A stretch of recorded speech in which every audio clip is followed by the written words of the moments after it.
કામ ઉપર જો તમને રોજ રોજ પ્રેશર આપવામાં આવે, તમારી નોકરી ઉપર તમને રોજ રોજ હેરાન કરવામાં આવે, લાંબા લાંબા સમય સુધી કામ કરાવવામાં આવે, તમને ખોટું ખોટું કહેવામાં આવે કે તમે કામ બરોબર નથી કરતા, તમારામાં ખોટ છે, આવી રીતે તમને હેરાન કરવામાં આવે, તો આ વસ્તુઓ હેન્ડલ કઈ રીતે કરવી?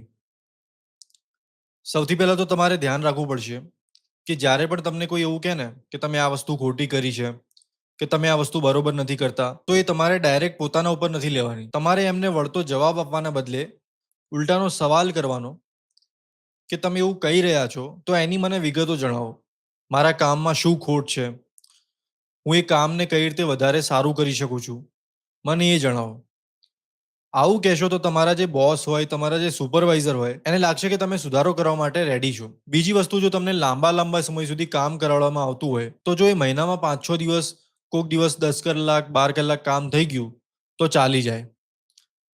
પણ જો દરરોજ તમને 10-12 કલાક કામ કરાવવામાં આવે, તો મહત્વની વાત છે કે આ વસ્તુ તમારા સાથે ખોટી થઈ રહી છે. તમારે કહેવું પડશે કે હું આટલા કલાક સુધી જ ઓફિસમાં રહી શકું છું, કે કામે રહી શકું છું, અને એના પછી મારે ઘરે જવું પડશે. તમે જે મને કામ આપ્યું છે એ હું આવતા દિવસે પૂરું કરી દઈશ, કે એના પછીના દિવસે પૂરું થઈ જશે. ખોટી ખોટી બળજબરીથી કામ કરવાની કોઈ જરૂર નથી, કારણ કે તમને માનસિક અને શારીરિક બંને રીતે થકાવી શકે છે. જીવનમાં આપણે 20 વર્ષથી લઈને લગભગ 50 થી 60 વર્ષ સુધી કામ કરતા હોઈએ છીએ, અને આપણા દિવસના લગભગ 8 થી 10 કલાક આપણે ઓફિસમાં ગુજારતા હોઈએ છીએ. એટલે જીવનનો ઘણો મોટો સમયગાળો આપણે નોકરી પર નીકાળતા હોઈએ છીએ. તો જો તમારી નોકરી ઉપર તમારી કદર ના કરવામાં આવતી હોય, તમને ખોટું ખોટું પ્રેશર આપવામાં આવતું હોય, અને તમારા કામની કોઈ વેલ્યુ ના થતી હોય, તો તમારે પ્રયત્ન જરૂર કરવાનો કે તમે પોતાનું કામ સુધારો, થોડી મહેનત કરો, જેથી કરીને તમારી કંપનીમાં વેલ્યુ વધે.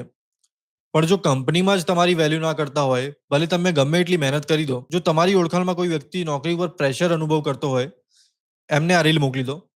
એમને ખૂબ જ જરૂર છે. અને નોકરી અને કરિયરને લગતા આવા જ વિડીયો જોતા રહેવા માટે મને ફોલો કરી લો.